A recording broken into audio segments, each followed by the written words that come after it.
3వ నెలలో బిగిన్ చేశాడు అది. అవును అవును అదే నేను అంటుంది, ముందైతే మాత్రం పెన్షన్లు రేపే వచ్చేస్తాయి. ఫస్ట్ తారీఖుకి 7,000, ఆ తర్వాత 4,000.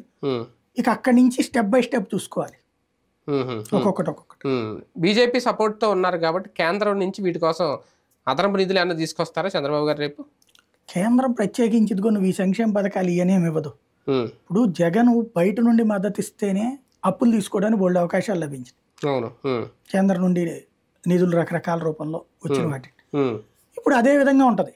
ఇప్పుడు ఒక ఆస్పెక్ట్ ఉపయోగపడుతుంది. ఇప్పుడు జగన్ ఏమైందంటే బియ్యము 85 లక్షల మందికే కేంద్రం ఇచ్చింది, 1,45,00,000 మందికి ఇక్కడ ఇచ్చారు జగన్. ఇప్పుడు చంద్రబాబు 1,45,00,000కి తేగలేము. అందరికి వైట్ రేషన్ కార్డు ఉన్న వాళ్ళు 1,45,00,000 మా అందరికి ఇవ్వాలంటే చంద్రబాబు చెప్తే ఇచ్చేయచ్చు.